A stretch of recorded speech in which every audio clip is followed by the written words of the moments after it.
Bem-vindos, bem-vindas ao Papo com Elas, nosso programa de sexta-feira. Hoje, uma sexta pré-carnavalesca, mas não tem ninguém fantasiado aqui, porque nós somos antagonistas.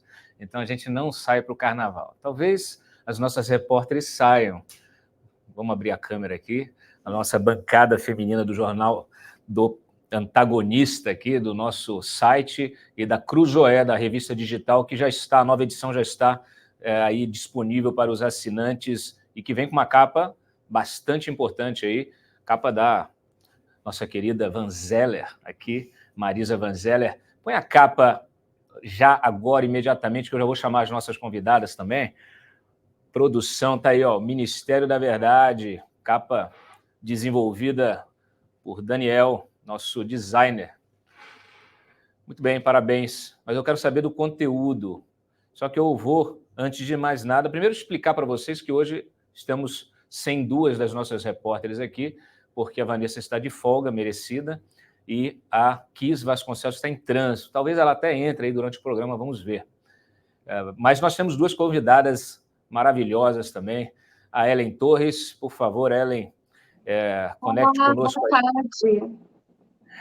Muito bem. Ellen, que é advogada, mas, acima de tudo, antagonista. Ela é uma das nossas leitoras mais assíduas e aqui é sempre um privilégio poder abrir o programa também para que a nossa audiência participe dele. Então, muito obrigado, Ellen, por ter topado aí o convite de participar dessa mesa aqui. Eu que agradeço. Muito bem. Já vamos passar aí as palavras, o microfone para você. Deixa eu chamar a nossa segunda convidada, Joyce Hasselman, ex-deputada, jornalista. Olha aí, bem-vinda, Joyce. Obrigado por ter aí disponibilizado seu tempo e comparecer aqui ao nosso Papo com Elas. Obrigada, Cláudio. Prazer estar aqui. Tudo bem, meninas? Vamos conversar. Estou à disposição. Ô, Joyce, já deixa eu começar aqui. Está te fazendo bem não ter saído da política, hein? Você vê que a gente fica, né, mais leve em todos os sentidos, né? Então, agora eu estou podendo respirar um pouquinho, ter uma rotina de gente normal, né? Que quando a gente está no meio desse furacão da política é praticamente impossível. Então, esses novos ventos têm me feito bem, graças a Deus. Valeu a incursão na política como aprendizado? O que você tirou dessa experiência aí como deputada federal? E já coloco uma segunda pergunta aqui que eu acho que vai interessar a todos. Você vai voltar para o jornalismo? O que você vai fazer da vida? Então, a experiência valeu pelo seguinte aspecto, especialmente. Nós temos uma visão, como jornalistas, de fora para dentro, né? E eu consegui estar no meio, literalmente, na medula da política. Eu fui líder de governo, fui líder de partido, né? Fazia as negociações com Câmara, Senado, depois rompi com o governo, então eu vivi todas as dores e as delícias de alguém que está na política há muito tempo, mesmo sendo novata. Então, aprendi muito, aprendi demais, né? Então, isso foi um grande aprendizado. Também perdi muita coisa, perdi minha liberdade, perdi o cuidado comigo mesma, perdi a minha rotina, ganhei uma depressão no meio do processo, um estresse danado. Então, isso também são questões que pesaram negativamente para mim, mas consegui aprender muita coisa também, amadurecer muito na política. E agora estou voltando para o jornalismo, e uma pergunta que todo mundo me faz, mas você vai largar da política? Eu me desfilei do meu partido, saí, fiz questão de sair, mas eu não consigo responder a pergunta se eu vou voltar para a política, se eu não vou. Eu sou um ser político, sempre fui. Mesmo enquanto apenas jornalista, eu sempre fui um ser político. Não partidário, mas político. Então, eu vou continuar sendo um ser político, se com ou sem partido, é uma coisa que a gente vai ver aí um pouquinho para frente. Vocês querem perguntar para a Joyce? Quais são os seus planos agora no jornalismo? Vai seguir fazendo jornalismo independente? Vai seguir para algum lugar que você tem em mente? Eu tenho duas sondagens, eram 3, mas uma eu já descartei. Tenho 2 sondagens de veículos de comunicação para ser comentarista. Eu tenho muito essa pegada, né, da análise política, do comentarismo. Então, essa é a minha raiz, é a minha base. Eu sempre fui âncora, mas não aquela âncora que só apresentava um programa, mas a âncora que trazia a opinião, o comentário político. Então, eu estou conversando sem nenhuma pressa, com 2 veículos de comunicação. Obviamente que numa negociação, né, tem duas figuras que precisam se entender. Então, eu ainda não me entendi com nenhum deles, a gente está em processo de negociação, mas uma coisa que eu não abro mão é de retomar os meus canais. Talvez o maior erro que eu cometi na política foi ter deixado os meus canais um pouco de lado. Eles acabaram virando um noticiário político, porque a minha posição política, enquanto líder de governo ou de partido, se tornava muito complicada, porque a minha opinião se misturava com a opinião do governo. Então, eu acabei puxando o freio de mão, deixando um pouco essa análise política de lado, e acabou que minhas redes viraram um pouco de noticiário. E não é isso que eu quero, só o noticiário. Então, essa retomada dos comentários da análise política, passou o carnaval aí, meu bloquinho vai ser o bloco do sofá, né? Porque realmente não é meu perfil, vai ser o bloquinho do sofá, vou ficar assistindo série, e depois do carnaval aí as coisas retomam com toda a força. Eu sou do bloquinho do sofá também, estava falando com elas aqui quando a gente começou. Ellen, você quer fazer alguma pergunta para a Joyce? Por enquanto, a Joyce está na condição de entrevistada. Daqui a pouco ela vai virar comentarista também, porque aí a gente vai comentar os temas que estão na pauta. Quero sim. Joyce, tudo bem? Eu gostaria de saber se os canais da Joyce vão ser uma voz da direita ou da centro-direita. Centro-direita, com certeza, Ellen. Eu acho que uma coisa que a história recente nos ensinou é que a direita, né, a direita radical é burra, absolutamente burra. Então, todo extremismo é burro, seja de direita ou de esquerda, né? Os extremos realmente padecem da falta de inteligência, racionalidade, parece até uma redundância, né? Extremo não é racional, mas essa redundância é necessária para que a compreensão fique muito, muito presente, muito latente. Então, eu me confundi um pouco com a extrema-direita no começo dessa minha vida partidária, né, que foi uma coisa muito intensa, mas rapidamente, você veja que com 8 meses de governo, eu rompi com o governo. No auge da popularidade do governo Bolsonaro. Não era, não, agora, aos 48 do segundo tempo, ao apagar das luzes. Era o auge da popularidade, porque eu vi que aquilo não prestava, aquilo não era bom. Então, aquele extremo me machucava muito.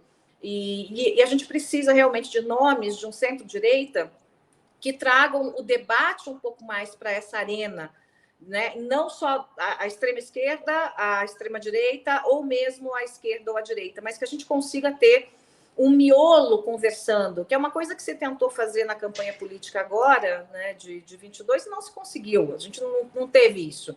O debate ficou mesmo na polarização. Mas faltam nomes. É um mar de sal quando a gente fala nesses nomes de centro-direita. Então, eu acho que, independente da questão partidária, a política precisa e merece gente que tem esse posicionamento, e é esse posicionamento que eu adoto. Como me disse o Pondé, a gente, na verdade, precisa de uma direita que coma de garfo e faca. É verdade. Minimamente civilizada. Júlia? Eu queria fazer uma pergunta para a Joyce, justamente em relação aos nomes. Justamente em relação aos nomes, você disse que falta um nome que condense essa postura de centro-direita. Quem que você vê hoje como nomes, e aí como nomes hoje ou como apostas para daqui para frente, que podem justamente ocupar esse espaço de oposição? Quem que você vê, se for possível, de uma nova política, de uma política que está chegando, ou mesmo de uma política anterior, nomes que estejam retornando no Congresso? No Congresso, eu vejo com bastante dificuldade o que existe ali em relação a esse centro-direita, né? A gente vê que o Congresso acaba sendo normalmente muito governista, e você tem a ala radical da direita. E faltam nomes. Quando eu digo que há um mar de sal de nomes, é disso que eu estou falando. Quais são os nomes? Dia desse me perguntaram sobre o Eduardo Leite. Acho o Eduardo Leite um bom nome, mas ele saiu muito machucado das próprias confusões internas do PSDB, né? Aquela coisa de prévias, faz prévias, aí ganha o João Dória, aí vai ser o Eduardo Leite, aí não vai ser mais. Aí confusão na eleição. Então, o PSDB precisa ser refundado. Hoje, ter alguém dentro do PSDB é muito mais âncora do que uma mola propulsora. A gente tem que arrastar o partido, porque ele é pesado demais. Então, o Eduardo Leite carrega isso. E talvez ele precise, se quiser, ser um nome para frente, que realmente possa ter esse aspecto nacional de centro-direita, ele precisa refundar o partido e ter realmente caras novas ali. Aí me perguntaram, né, também recentemente sobre o Tarcísio de Freitas, que está governando São Paulo, que veio de um bolsonarismo convicto, ainda que esteja puxando o freio de mão, né, tentando um freio de arrumação aqui em São Paulo. Se ele tirar bastante dessa base ideológica, pode ser que até seja um nome de direita para um futuro, não agora para o futuro recente, mas para um futuro mais além. E eu vejo... Desculpe? E a Michelle Bolsonaro, acha que ela pode ocupar algum papel nesse aposta de nomes? Nessa bolsa de apostas? É um horror, né? Ela é um horror, assim, como figura, como política, eu não digo que ela não é política, ela pode ser aí um pouco do puxadinho do próprio Jair Bolsonaro, mas não acho que acrescente em nada o debate político. Aí, se ela aparecer como política mesmo, seria da extrema-direita, que essa gente bolsonarista irracional, estúpida, né, com inteligência abaixo da linha da miséria. Então, seria uma representante desse povo, né, desse percentual da população, que é o que o Brasil não precisa. O Brasil precisa de uma coisa totalmente diferente disso, né? Precisa de mais racionalidade, de mais tolerância, de mais decência, de mais diálogo, né, e menos chute na canela. Então, a Michelle Bolsonaro não representa nada disso, né? Ela representa um puxadinho do ex-presidente da República. Ô, Joyce, você acha que o Carluxo, agora que é pai, vai tomar mais consciência das coisas, vai ter a oportunidade de ficar mais responsável? Assim, para a gente ter uma noção de consciência, né, para ele ter um pouco de consciência, ele teria que ter uma noção de consciência, e não tem, assim. A família toda ali é muito deteriorada, psiquiatricamente falando e psicologicamente falando. Meu marido é médico, muitos sabem, e eu converso muito com um grupo de psiquiatras que analisaram o perfil dos bolsonaristas, do Jair Bolsonaro e de seus filhos durante um tempo, logo depois que eu saí do governo, e a análise de uma grande maioria é de que realmente há um sofrimento por psicopatia em alguns pontos ali, o transtorno de perseguição e outros tantos. Então, eu não vejo que eles mudem com ou sem paternidade. Aquilo faz parte do DNA deles, né? Infelizmente. Espero que a mãe seja responsável por essa criança, porque se depender do pai, realmente a coisa vai ficar bem complexa.